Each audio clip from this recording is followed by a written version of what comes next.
الحمد للہ رب العالمین والصلاة والسلام علی سید الانبیاء والمرسلین اما بعد فاعوذ باللہ من الشیطان الرجیم بسم اللہ الرحمن الرحیم السلام علیکم ورحمۃ اللہ وبرکاتہ۔ ناظرین و سامعین عظیم محتشم، آج کل سوشل میڈیا پر ایک مفتی تقی عثمانی دیوبندی صاحب کا ایک پمفلیٹ بحوالہ استقبال رمضان کا صحیح طریقہ وائرل ہو رہا ہے، جس میں جناب موصوف کہتے ہیں کہ آج کل عالم اسلام میں ایک بات چل پڑی ہے جس کی ابتدا عرب ممالک خاص کر کے مصر اور شام سے ہوئی ہے اور پھر دوسرے ملکوں میں بھی رائج ہو گئی ہے اور ہمارے یہاں بھی آ گئی ہے۔ وہ یہ ہے کہ رمضان شروع ہونے سے پہلے کچھ محفلیں منعقد ہوتی ہیں جس کا نام محفل استقبال ماہ رمضان رکھا جاتا ہے، جس میں رمضان سے ایک دو دن پہلے ایک اجتماع منعقد کیا جاتا ہے اور اس میں قرآن کریم اور تقریر اور وعظ رکھا جاتا ہے، جس کا مقصد لوگوں کو یہ بتلانا ہوتا ہے کہ ہم رمضان المبارک کا استقبال کر رہے ہیں اور اس کو خوش آمدید کہہ رہے ہیں۔ رمضان المبارک کے استقبال کا یہ جذبہ بہت اچھا ہے، لیکن یہی اچھا جذبہ جب آگے بڑھتا ہے تو کچھ عرصے کے بعد بدعت کی شکل اختیار کر لیتا ہے۔ چنانچہ بعض جگہوں پر استقبال کی محفل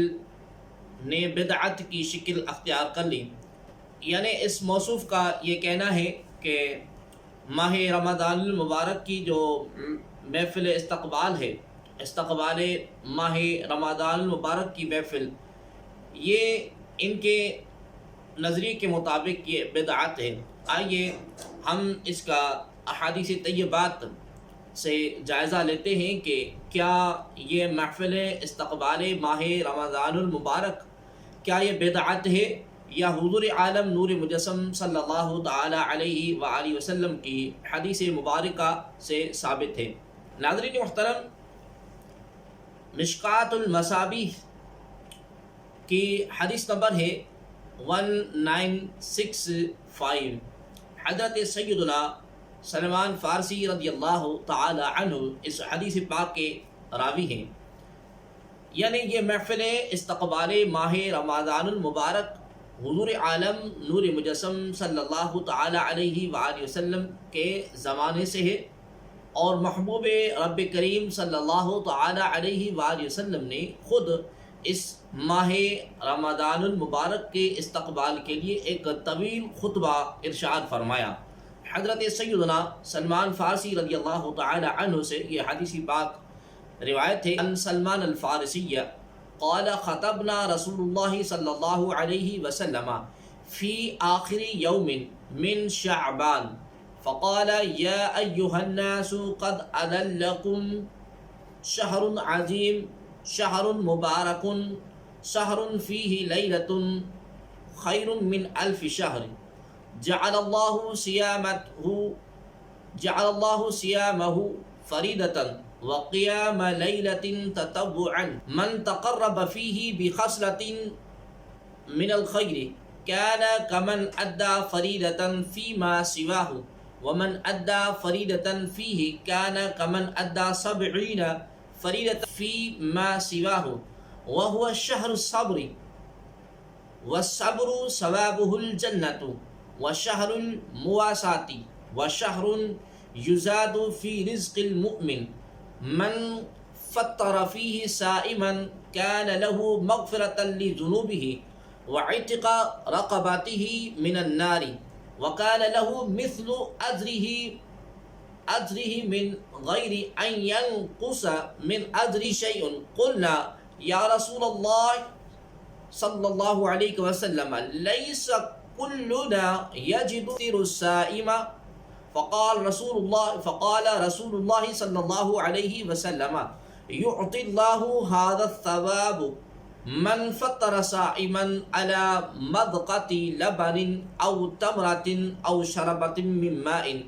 ومن أشبع صائما سقاه الله من حوضه شربة لا يظمأ حتى يدخل الجنة وهو شهر أوله رحمة وأوسطه مغفرة وآخره عتق من النار من خفف عن مملوكه فيه غفر الله له وأعتقه من النار. بحوالہ مشکات شریف حدیث نمبر 1965. اور اسی حدیث پاک کو شعب الایمان کے اندر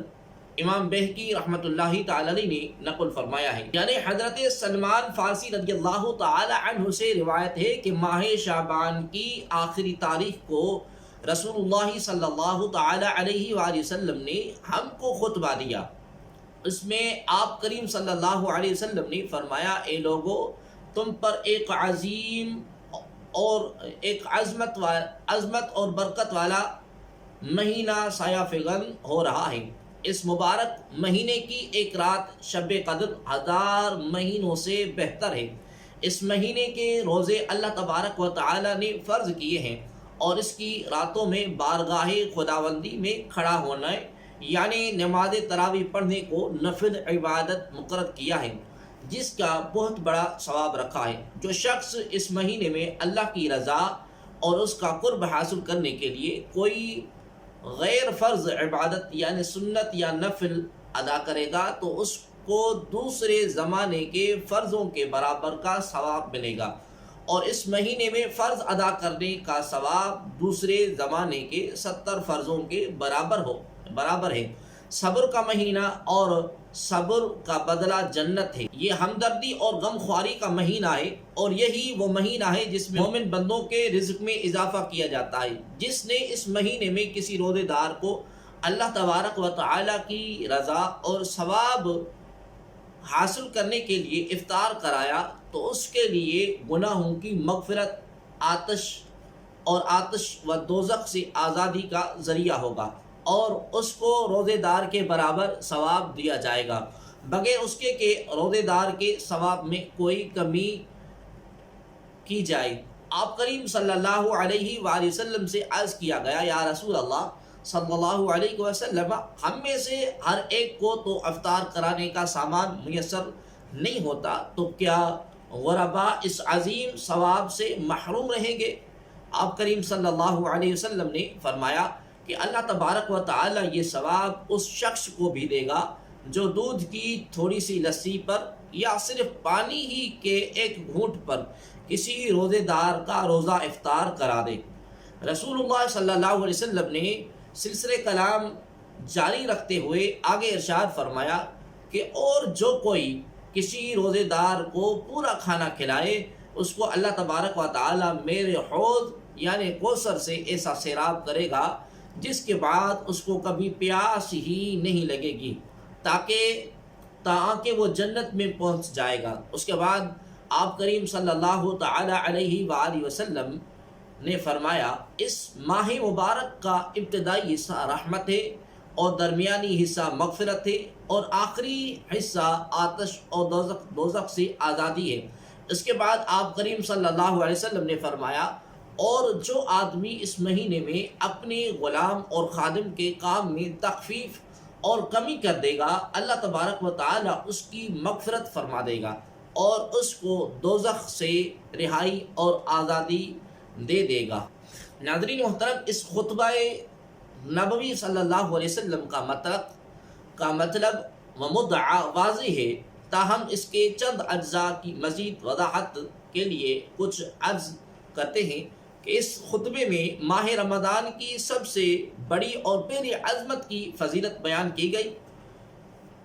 اس میں ایک ایسی رات ہوتی ہے کہ جو 1000 دنوں اور راتوں سے نہیں بلکہ 1000 مہینوں سے بہتر ہے. یہ بات جیسا کہ معلوم ہے کہ قرآن مجید میں سورۃ القدر میں بھی فرمائی گئی ہے، بلکہ اس پوری سورت میں اس مبارک رات کی عظمت اور فضیلت ہی کا بیان ہے، اور اس کی عظمت اور اہمیت سمجھنے کے لیے بس یہی کافی ہے کہ 1000 مہینوں میں تقریباً 30,000 راتیں ہوتی ہیں۔ اسی لیلۃ القدر کی 1000 مہینوں سے بہتر ہونے کا مطلب یہ سمجھنا چاہیے کہ اللہ تبارک و تعالی سے تعلق رکھنے والے اور اس کے قرب اور رضا کے طالب بندے اس ایک رات میں قرب الہی کی اتنی مسافت طے کر سکتے ہیں جو دوسری ہزاروں راتوں میں طے نہیں ہو سکتی۔ ہم جس طرح اپنی اس مادی دنیا میں دیکھتے ہیں کہ تیز رفتار ہوائی جہاز یا راکٹ کے ذریعے اب ایک دن بلکہ 1 گھنٹے میں اس سے زیادہ مسافت طے کی جا سکتی ہے جتنی پرانے زمانے میں سینکڑوں برس میں طے ہوا کرتی تھی، اس طرح حصول رضائے خداوندی اور قرب الہی کے سفر کی رفتار لیلۃ القدر میں اتنی تیز کر دی جاتی ہے کہ جو بات صادق طالبوں کو سینکڑوں مہینوں میں حاصل نہیں ہو سکتی وہ اس مبارک رات میں حاصل ہو جاتی ہے۔ اسی طرح اور اس کی روشنی میں حضور کریم صلی اللہ تعالی علیہ وسلم کے اس ارشاد کا مطلب یہ سمجھنا چاہیے کہ اس مبارک مہینے میں جو شخص کسی قسم کا نفلی نیکی کرے گا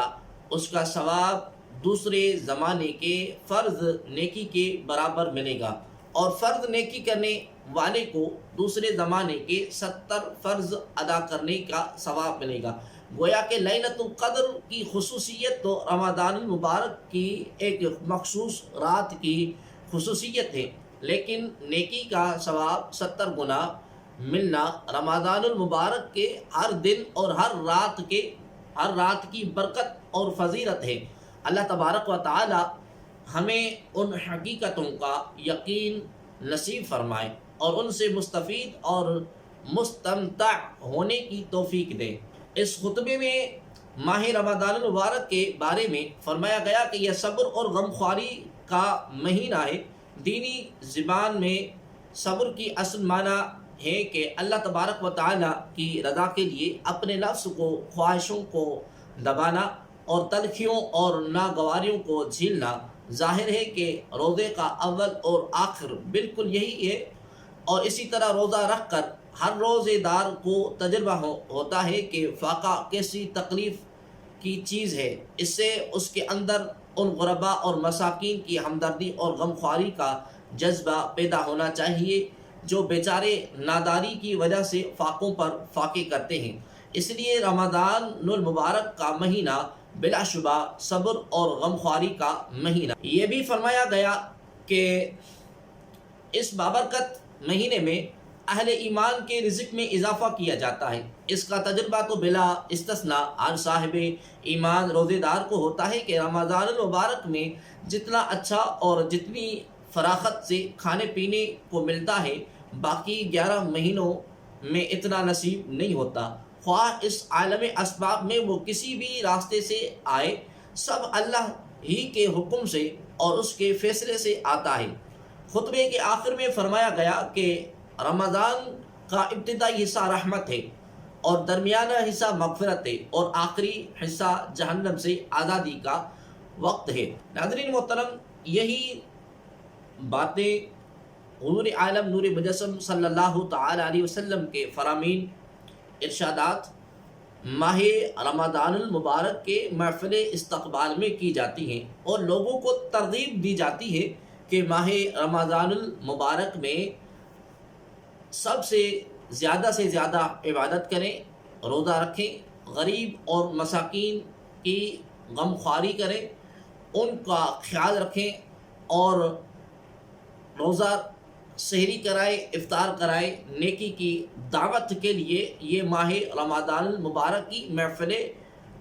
استقبال ماہ رمضان المبارک رکھی جاتی ہے۔ لہذا یہی بات حضور عالم نور مجسم صلی اللہ تعالی علیہ وسلم کے حدیث پاک سے ثابت ہوتی ہے کہ نبی عالم نور مجسم صلی اللہ تعالی علیہ وسلم نے 29ویں شعبان المعظم کو صحابہ کرام رضوان اللہ علیہم اجمعین کو خطبہ ارشاد فرمایا ماہ رمضان المبارک کے استقبال میں، جس طرح اس حدیث پاک میں موجود ہے۔ حضرت سیدنا سلمان فارسی رضی اللہ تعالی عنہ جو روایت کرتے ہیں کہ خطبنا رسول اللہ صلی اللہ علیہ وسلم، یعنی نبی عالم صلی اللہ علیہ وآلہ وسلم نے ہمیں خطبہ ارشاد فرمایا. کب ارشاد فرمایا؟ فی آخری یوم من شعبان، یعنی آخری شعبان کے دن